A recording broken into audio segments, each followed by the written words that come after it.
You said yes. What did I warn you? Don't ever mention my name to Adam Abaro. Otherwise, when I come, you will regret it. And also, let me make it very clear. As from now, I have nothing to do with you. Let it be clear. I said, I will not insult you. The other guy, when he went, I knew you were going. But because there was a backlash, and you stayed cool, so I said, okay, let me weather the storm out. And you asked me what that means. I said, yeah. Fala Lonko said, no, Moko, Etenkunjan, tip. Didn't I tell you this? But as from today, you have nothing to do with me. Don't call me uncle, don't call me anything. And don't even dream of talking to me. Even when I told her, even when I come back to the Gambia, you're not coming back to my party. You stick there. And what is going to happen to those people will happen to you because you are with them. So you told me you have gone. So what's the point of telling me? You should, in fact, I didn't need to know that you are going. So for you to sit there and say that I was happy when you went, when you told me that you are going to Adam Abaro. This is what I told you, folks. I will not. Your people agree with me. You said yes. Your people agree with you. But I told you, your people agree with you. It's not my problem. They voted you in. But as far as I'm concerned, I have nothing to do with you. Don't praise me. Don't say any. Don't even think of talking to me again. It's finished. It's finished. I want traitors. No, uncle, I'm not a traitor. I said, if you are not a traitor, then there must be something worse than that. But I didn't go further. And all the time I was looking at the meter of my telephone. I know very soon your credit is going to finish. So for you to stand there and say, oh, you talk to me more than anybody else, that's a lie. So that is the 7th time you talk to me, and that is the last time you ever talk to me. I told you I have nothing to do with it. Even if you come, when I come back, even if you crawl from Banjul to Kanilai and ask for forgiveness, in fact, you not enter Kanilai in the first place. I don't want to see your face again. In the hereafter, I don't want to see your face. Hey, uncle, what are you saying? I told you I don't want to see your face again. For me, it's finished. I told her, how many times did I tell you about Adam Abaro? And you want to go, there is something between you and Adam Abaro, but not between me and Adam Abaro that you will be the catalyst. But if you talk to Adam Abaro about me, you'll pay a high price. That's what I told you. So somebody who is happy about you going to Adam Abaro will tell you these things. I want this audio translated into different languages. 7 times like Wahamo. Okay, the other time, okay, I skipped the other one. That one, what did I tell you? I'm the one who told my son, the alcalde of Kanila, to call you. Why? Because I saw that you were very close to, unusually very close to Yaya Tamba.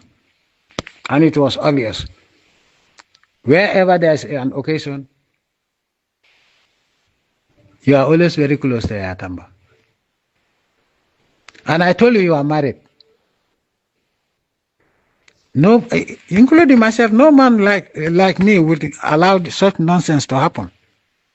And I told you, when you cut the cake for my birthday cake,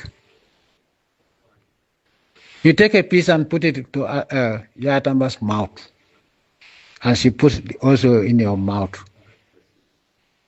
Are you husband and wife? I asked you. What did he tell me? I told you to fucking stop that.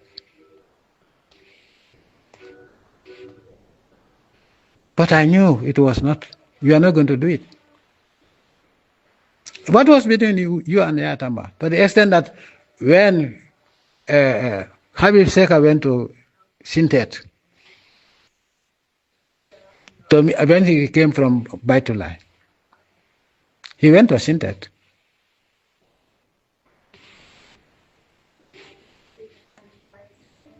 And one of the meetings also, you were the only woman there, talking on behalf of those who voted for you, trying to appeal for reconciliation. But why is it that each time there's a celebration and there's a cake, it is you and Yaya Tamba who cut the cake? And I told you that is unacceptable. I don't know what type of husband you have who will accept that nonsense. People look at you. You don't cut a cake and then you put into the mouth of another male, and the male puts his paws into your mouth. That's what I told you. You said you are going to stop it. Hey, uncle, yes, you are right, you are right. I say, I don't know what type of husband you have. But maybe the husband is afraid of you, because a husband who is a man would tell you, if you do that next time, I'll break your jaws. I told her, if it were me, I'll break your jaws into pieces. Is he your husband? And I told her, you destroy your reputation, because nobody would trust you. He's not your husband, he's not your brother. And it's not his birthday, it's my birthday. But why don't you damn just share the cake as it is? Why can't you share the cake? And it is now become a routine. Wherever there's a meeting, I don't have been observing you. Wherever there's a meeting, you sit next to Yaya Tamba. Why? If your husband will not ask you, I, as your uncle, I'll ask you and tell you that this is rubbish. And you are spoiling your reputation. But maybe Allah is exposing who the hell you are. Despite you tell me that, oh, your husband knows that you don't play. How would your husband know? But I ask you, what is it about Yaya Tamba? You are not even the deputy chair. Even if you are the deputy chair, you have no business to cut the cake and you put it into his mouth, and he takes his paw and puts the cake into your mouth. That was the last time we spoke, until you called me this. I think it was during the month of Ramadan, I think. So let me also make it clear. You are expelled from the party, APRC.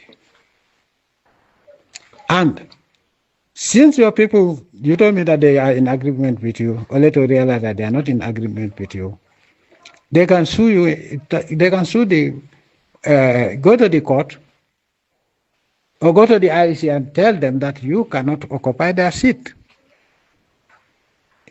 Okay, there's a loophole that people don't know. I know the laws of the Gambia. I know what is written and what is not written.